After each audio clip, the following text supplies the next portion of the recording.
बोलो गुरुदेव भगवान की जय। प्यारे कृष्ण कन्हैया लाल की जय। श्री अग्नि पुराण 116वां अध्याय गया श्राद्ध विधान। श्री अग्निदेव ने कहा कि गायत्री मंत्र से ही महानदी में स्नान करके संध्योपासना करना चाहिए।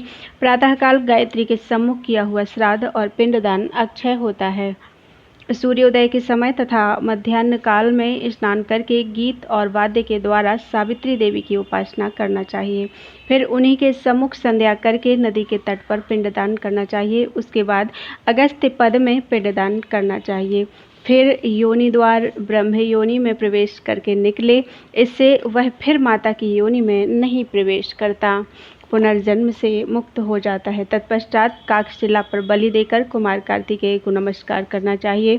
इसके बाद स्वर्ग द्वार सोमकुंड और वायु तीर्थ में पिंडदान करना चाहिए। फिर आकाश गंगा और कपिला के तट पर पिंड देना चाहिए। वहाँ कपिलेश्वर शिव को नमस्कार करके रुक्मिणी कुंड पर पिंडदान करना चाहिए। कोटि तीर्थ में भगवान कोटेश्वर को नमस्कार करके मनुष्य अमोघ पद, गदा लोल, बार नरक एवं गोप्रचार तीर्थ में पिंडदान देना चाहिए। वैतरणी में गौ को नमस्कार एवं दान करके मनुष्य अपनी 21 पीढ़ियों का उद्धार कर देता है। वैतरणी के तट पर श्राद्ध एवं पिंडदान करना चाहिए। तत्पश्चात क्रौंच पाद में पिंड देना चाहिए। तृतीय तिथि को विशाल निश्चिरा ऋण मोक्ष तथा पाप मोक्ष तीर्थ में भी पिंडदान करना चाहिए। भस्म कुंड में भस्म से स्नान करने वाला पुरुष पाप से मुक्त हो जाता है। वहाँ भगवान जनार्दन को नमस्कार करना चाहिए और इस तरह याचना करनी चाहिए कि हे जनार्दन, यह पिंड मैंने आपके हाथ में समर्पित किया है। परलोक में जाने पर यह मुझको अक्षय रूप में प्राप्त हो। गया में साक्षात भगवान श्री हरि विष्णु ही पितृदेव के रूप में विराजमान हैं। उन भगवान कमल नयन का दर्शन करके मानव 3 ऋणों से मुक्त हो जाता है। उसके बाद मार्कंडेश्वर को नमस्कार करके मनुष्य गृधेश्वर को नमस्कार करना चाहिए। महादेव जी के मूल क्षेत्र धारा में पिंडदान करना चाहिए। इसी तरह गृधकूट, गृधबट और धौतपाद में भी पिंडदान करना उचित है। पुष्करणी, कर्दमाल और राम तीर्थ में पिंड देना चाहिए। फिर प्रभासेश्वर को नमस्कार करके प्रेतशिला पर पिंडदान देना चाहिए। उस समय इस तरह कहें, दिव्यलोक, अंतरिक्ष लोक तथा भूमि लोक में जो मेरे पितर और बांधव आदि संबंधी प्रेत आदि के रूप में रहते हों, वे सब लोग इन मेरे दिए हुए पिंडों के प्रभाव से मुक्ति लाभ करें। प्रेतशिला 3 स्थानों में अत्यंत पावन मानी गई है: गया शीर्ष, प्रभास तीर्थ और प्रेतकुंड। इनमें पिंडदान करने वाला पुरुष अपने वंश का उद्धार कर देता है। वशिष्ठेश्वर को नमस्कार करके उसके आगे पिंडदान करना चाहिए। भगवान गदाधर के सामने मुंड पृष्ठ पर देवी के सन्निकट पिंडदान करना चाहिए। पहले क्षेत्रपाल आदि सहित मुंड पृष्ठ को नमस्कार कर लेना चाहिए। उनका पूजन करने से भय का विनाश होता है। विष और रोग आदि का कुप्रभाव भी दूर हो जाता है। ब्रह्मा जी को नमस्कार करने से मनुष्य अपने वंश को ब्रह्मलोक में पहुंचा देता है। सुभद्रा, बलभद्र तथा भगवान पुरुषोत्तम का पूजन करने से मनुष्य संपूर्ण कामनाओं को प्राप्त करके अपने वंश का उद्धार कर देता है और अंत में स्वर्गलोक का भागी होता है। भगवान ऋषिकेश को नमस्कार करके उनके आगे पिंडदान देना चाहिए। श्री माधव का पूजन करके मनुष्य विमानचारी देवता होता है। भगवती महालक्ष्मी, गौरी तथा मंगलमयी सरस्वती जी की पूजा करके मनुष्य अपने पितरों का उद्धार करता है, स्वयं भी स्वर्गलोक में जाता है और वहाँ भोग भोगने के पश्चात इस लोक में आकर शास्त्रों का विचार करने वाला पंडित होता है। फिर 12 आदित्यों का, अग्नि का, रेवंत का और इंद्र का पूजन करके मनुष्य रोग आदि से छुटकारा पा जाता है और अंत में स्वर्गलोक का निवासी होता है। श्री कपर्दी विनायक तथा कार्तिकेय का पूजन करने से मनुष्य को निर्विघ्नता पूर्वक सिद्धि प्राप्त होती है। सोमनाथ, कालेश्वर, केदार, प्रपितामह, सिद्धेश्वर, रुद्रेश्वर, रामेश्वर तथा ब्रह्मेश्वर, इन 8 गुप्त लिंगों का पूजन करने से मनुष्य सब कुछ पा लेता है। यदि लक्ष्मी की प्राप्ति की कामना हो तो भगवान नारायण, बाराह, नरसिंह को नमस्कार करना चाहिए। ब्रह्मा, विष्णु तथा त्रिपुरनाशक महेश्वर को भी नमस्कार करना चाहिए। वे सब कामनाओं को देने वाले हैं। सीताराम, गरुण तथा वामन को पूजन करने से मानव अपनी संपूर्ण कामनाएं प्राप्त कर लेता है और पितरों को ब्रह्मलोक की प्राप्ति करा देता है। देवताओं सहित भगवान श्री आदि गदाधर का पूजन करने से मनुष्य तीनों ऋणों से मुक्त हो जाता है और अपने संपूर्ण वंश को तार देता है।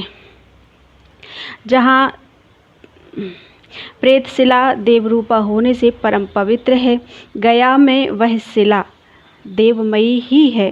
गया में ऐसा कोई स्थान नहीं है जहाँ तीर्थ न हो। गया में जिसके नाम से भी पिंड दिया जाता है उसको वह सनातन ब्रह्म में प्रतिष्ठित कर देता है। फल्गवीश्वर, फल्गुचंडी तथा अंगांकेश्वर को नमस्कार करके श्राद्धकर्ता पुरुष को मतंग मुनि के स्थान में पिंडदान देना चाहिए। फिर भरत जी के आश्रम में पिंडदान देना चाहिए। इसी तरह हंस तीर्थ और कोटि तीर्थ में भी करना चाहिए। जहाँ पांडुशिला नद है वहाँ अग्निधारा तथा मधुश्रवा तीर्थ में पिंडदान करना चाहिए। तत्पश्चात इंद्रेश्वर, किलकिलेश्वर तथा वृद्धि विनायक को नमस्कार करना चाहिए। उसके बाद धेनुकारण्य में पिंडदान करना चाहिए। धेनु पद में गौ को नमस्कार करना चाहिए। इससे वह अपने संपूर्ण पितरों का उद्धार कर देता है। फिर सरस्वती तीर्थ में जाकर पिंड देना चाहिए। सायंकाल संध्या उपासना करके सरस्वती देवी को नमस्कार करना चाहिए। ऐसा करने वाला पुरुष तीनों काल की संध्या उपासना में तत्पर, वेद वेदांगों में पारंगत विद्वान ब्राह्मण होता है। गया की परिक्रमा करके वहाँ के ब्राह्मणों का पूजन करने से गया तीर्थ में किया हुआ अन्नदान आदि संपूर्ण पुण्य अक्षय होता है।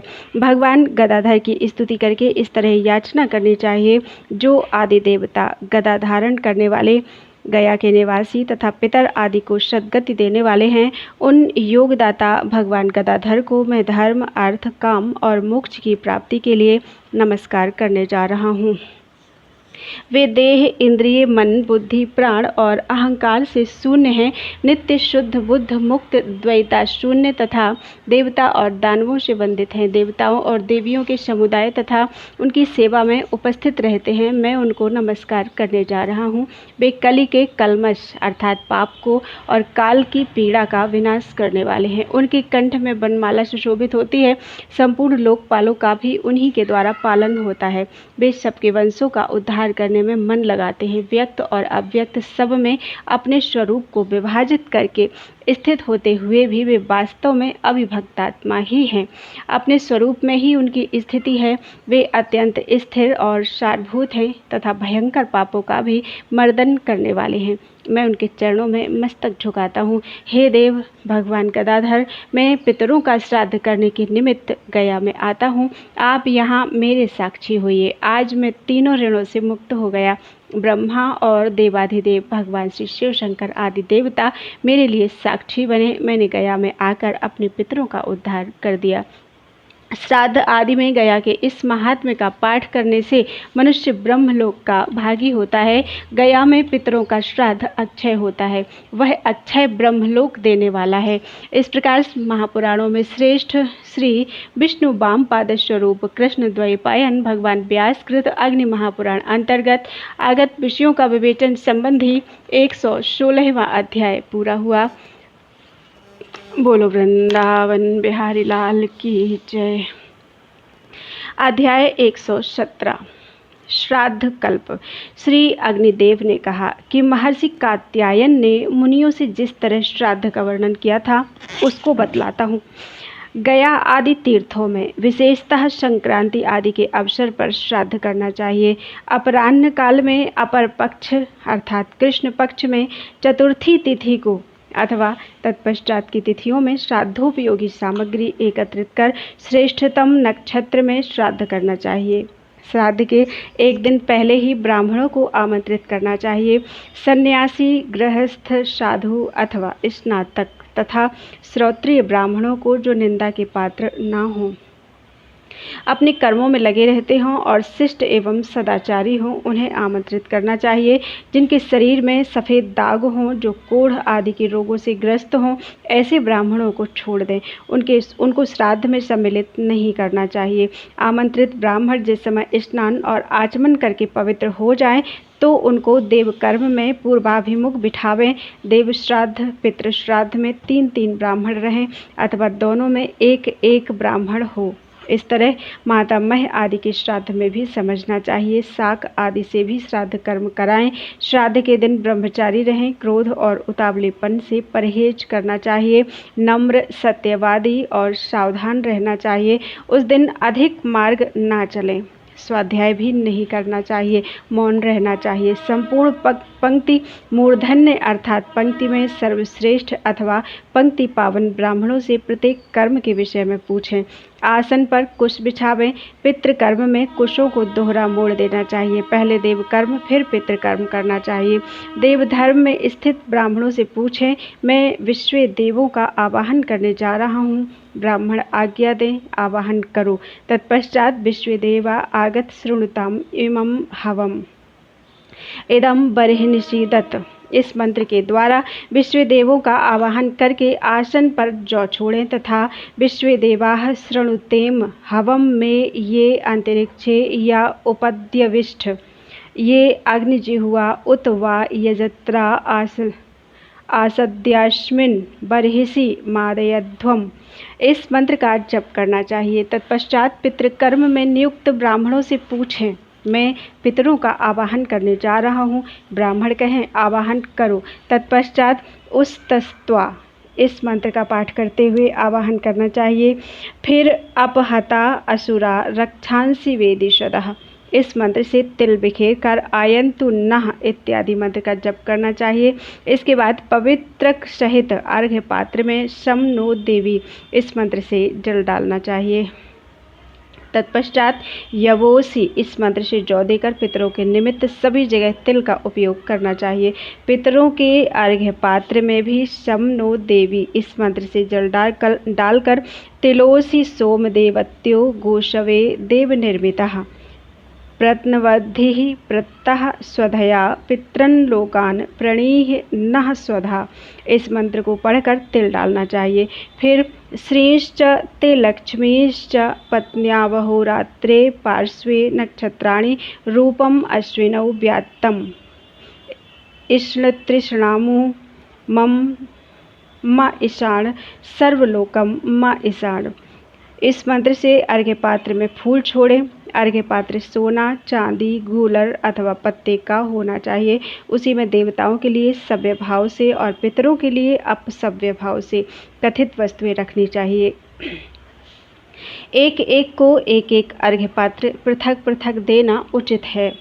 पितरों के हाथों में पहले पवित्री रखकर ही उनको अर्घ्य देना चाहिए। तत्पश्चात देवताओं के अर्घ्य पात्र को बाएं हाथ में लेकर उसमें रखी हुई पवित्री को दाहिने हाथ से निकालकर देव भोजन पात्र पर पूर्वाग्र करके रख देना चाहिए। उसके ऊपर दूसरा जल देकर अर्घ्य पात्र को ढक कर निम्नांकित मंत्र पढ़ें।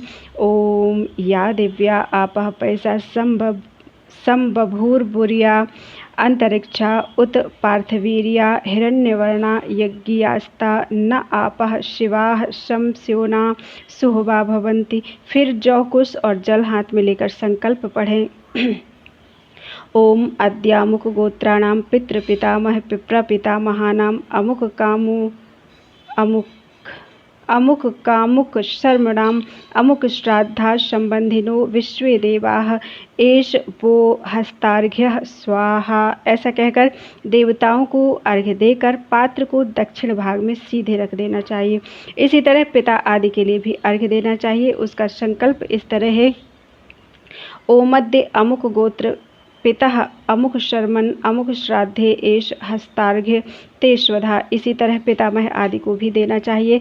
फिर सब अर्घ्य का अवशेष पहले पात्र में डाल दें, अर्थात प्रपितामह के अर्घ्य में जो जल आदि हो उसको पितामह के पात्र में डाल देना चाहिए। इसके बाद वह सब पिता के अर्घ्य पात्र में रख देना चाहिए। पिता के अर्घ्य पात्र को पितामह के अर्घ्य पात्र के ऊपर रखें। फिर उन दोनों को प्रपितामह के अर्घ्य पात्र के ऊपर रख देना चाहिए।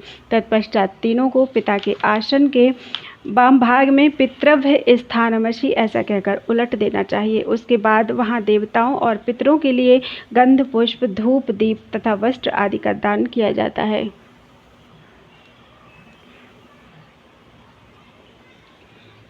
तत्पश्चात श्राद्धकर्ता पुरुष पात्र में से घृत युक्त अन्न निकालकर ब्राह्मणों से पूछें, मैं अग्नि में इस अन्न का हवन करने जा रहा हूँ, ब्राह्मण आज्ञा दे करो। तत्पश्चात साग्निक पुरुष को अग्नि में हवन करना चाहिए और निरग्निक पुरुष पवित्री युक्त पितर के हाथ अथवा जल में मंत्र से आहुति देनी चाहिए। पहली आहुति अग्नये काव्यवाहनाय स्वाहा कहकर देना चाहिए। दूसरी आहुति सोमाय पितृमते स्वाहा इस मंत्र से देना चाहिए। दूसरे विद्वानों का मत है कि यम एवं अंगिरा के उद्देश्य से आहुति देनी चाहिए। हवन से शेष बचे हुए अन्न में से क्रमशः देवताओं और पितरों के पात्रों में परोसें और पात्र को हाथ से ढक देना चाहिए। उस समय निम्नांकित मंत्र का जप करना चाहिए। ओम पृथ्वी ते पात्रम ध्योरपिधानम ब्राह्मणस्य मुखे अमृते अमृतम जुहोमि स्वाहा इदं विष्णुर्विचक्रमे त्रेधा निदधे पदम समूढ़मस्य पांसुरे स्वाहा कृष्ण हव्यमिदं रक्षमदीयम। ऐसा पढ़कर अंत में ब्राह्मण के अंगूठे का स्पर्श कराएं। देव पात्रों पर यवोषि अवयास्मद द्वेषो यवयाराति इस मंत्र से जौ छीटें और पितरों के पात्रों पर अपहता असुरा रक्षांसि वेदिशदः इस मंत्र से तिल छीटकर संकल्प पूर्वक अन्न समर्पित करना चाहिए। उसके बाद जुषध्वम अर्थात आप लोग अन्न ग्रहण करें ऐसा कहकर गायत्री मंत्र आदि का जप करना चाहिए। देवताभ्यः पितृभ्यश्च महायोगिभ्यः एव च नमः स्वधायै स्वाहायै नित्यमेव नमो नमः इस मंत्र का भी जप करना चाहिए। पितरों को तृप्त जानकर पात्र में अन्न बिखेरें, फिर एक एक बार सभी को जल देना चाहिए। पूर्ववत सविभाव से गायत्री जप करके मधुबाता इस ऋचा का जप करना चाहिए। इसके बाद ब्राह्मणों से पूछें, आप लोग तृप्त हो गए? ब्राह्मण कहें, हाँ हम तृप्त हो गए। उसके बाद शेष अन्न को ब्राह्मणों की आज्ञा लेकर एक में मिला दें और पिंड बनाने के लिए पात्र से बाहर निकालें और पितरों के उच्छिष्ट अन्न के पास ही अवनेजन करके कुशों पर संकल्प पूर्वक 3 पिंडदान करना चाहिए। दूसरों का मत है कि ब्राह्मण जिस समय भोजन के पश्चात हाथ मुँह धोकर आचमन कर लें तत्पश्चात पिंडदान देना चाहिए। आचमन के पश्चात जल फूल और अक्षत देना चाहिए। फिर अक्षयोदक देकर मनुष्य आशीर्वाद की याचना करनी चाहिए। ओम अघोराः पितरः सन्तु मेरे पितर सौम्य हो ऐसा कहकर जल गिरावें। फिर याचना करनी चाहिए, हमारा गोत्र सदा ही बढ़ता रहे, हमारे दाता भी निरंतर अभ्युदयशील हों, वेदों की पठन पाठन प्रणाली बढ़े, संतानों की भी वृद्धि हो, हमारी श्रद्धा में कमी न आवे, हमारे पास देने योग्य बहुत सामान संचित रहे, हमारे यहाँ अन्न भी अधिक हो, हम अतिथियों को प्राप्त करते रहें अर्थात हमारे गृह पर अतिथियों का शुभ आगमन होता रहना चाहिए। हमारे पास मांगने वाले आवें परंतु हम किसी से ना मांगे। फिर स्वधा वाचन के लिए पिंडों पर पवित्रक सहित कुश बिछावें और ब्राह्मणों से पूछें, स्वधा वाचन कराओ। तत्पश्चात श्राद्धकर्ता पुरुष इस तरह कहें, हे ब्राह्मणों आप लोग मेरे पिता पितामह और प्रपितामह के लिए स्वधा वाचन करें। ब्राह्मण कहें, अस्तु स्वधा। उसके बाद ऊर्जा चहंतीर्मृतं घृतं पयः कीलालं परश्रुतं स्वधा स्थ तर्पयत मे पितरन् इस मंत्र से कुशों पर दुग्ध मिश्रित जल की दक्षिणाग्रधारा गिरावें। फिर सभ्य होकर देवार्घ्य पात्र को हिला दें और पितरों के अर्घ्य पात्र को उत्तान करके देव श्राद्ध तथा पितृ श्राद्ध की प्रतिष्ठा के लिए यथाशक्ति क्रमशः स्वर्ण और रजत की दक्षिणा देनी चाहिए।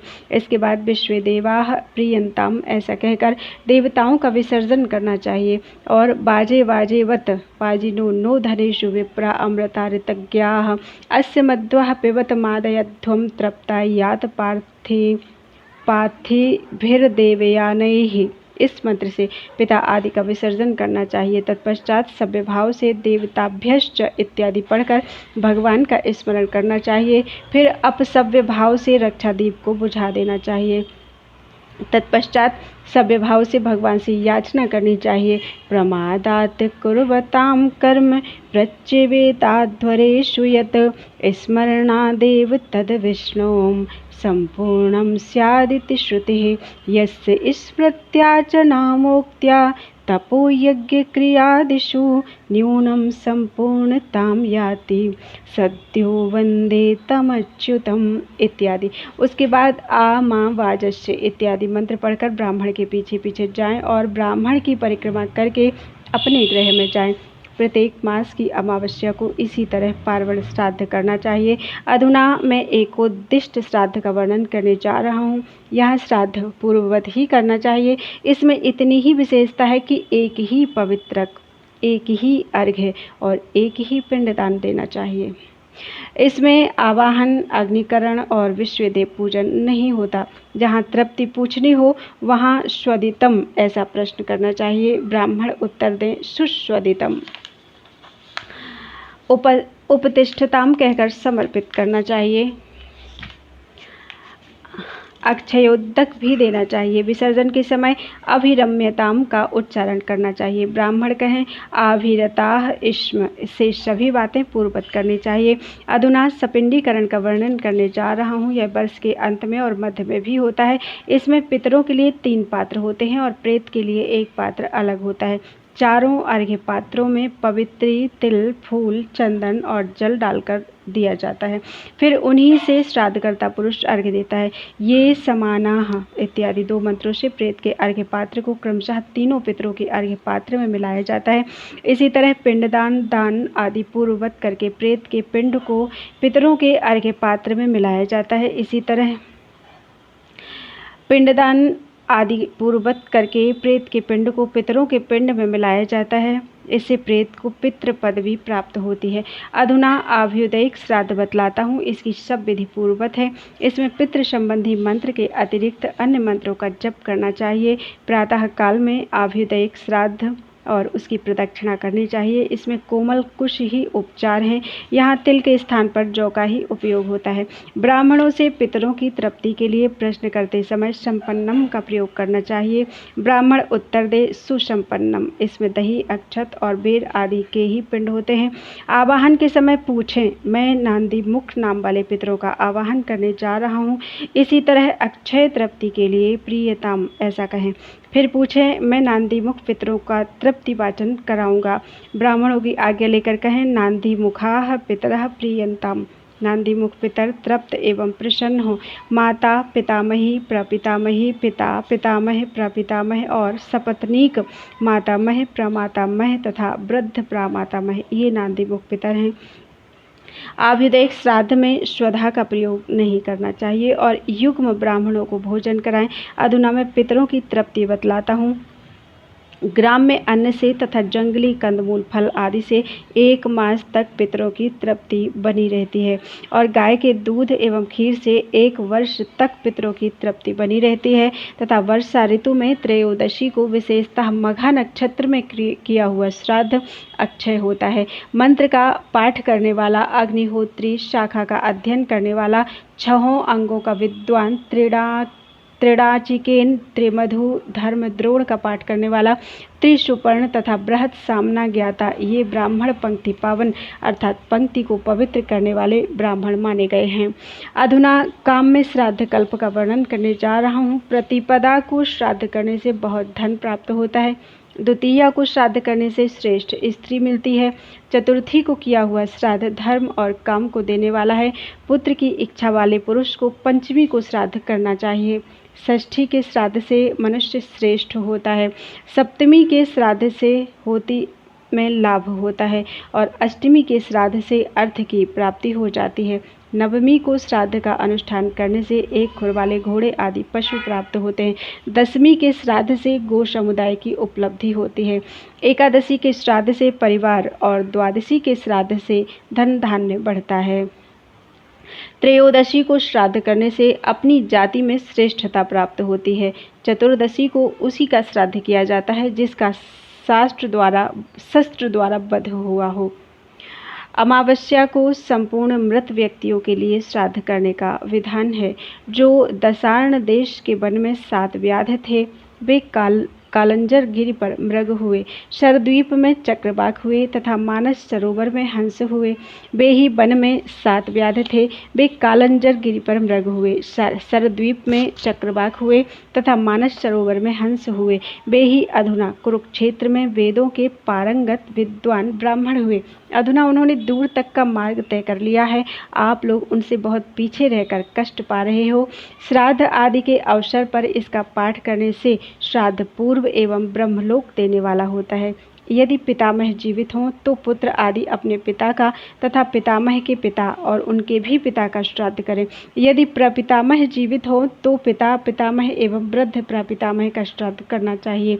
इसी तरह माता आदि और मातामह आदि के श्राद्ध में भी करना चाहिए। जो इस श्राद्ध कल्प का पाठ करता है उसको श्राद्ध करने का फल मिलता है।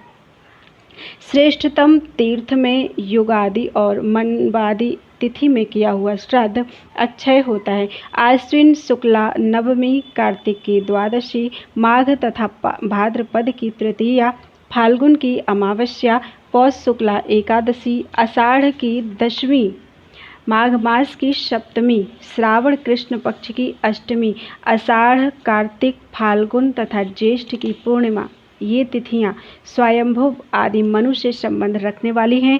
इनके आदि भाग में किया हुआ श्राद्ध अक्षय होता है। गया, प्रयाग, गंगा, कुरुक्षेत्र, नर्मदा, श्री पर्वत, प्रभास, शालिग्राम तीर्थ अर्थात गंडकी नदी, काशी, गोदावरी तथा श्री पुरुषोत्तम क्षेत्र आदि तीर्थों में इन सभी तीर्थों में श्राद्ध श्रेष्ठतम होता है।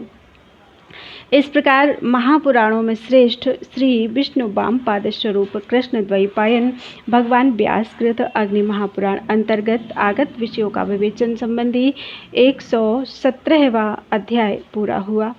बोलो वृंदावन बिहारी लाल की जय। इस कथा को आषाढ़ पूर्णिमा तो निकल चुकी है, चलिए कोई बात नहीं। बोलो वृंदावन बिहारी लाल की जय।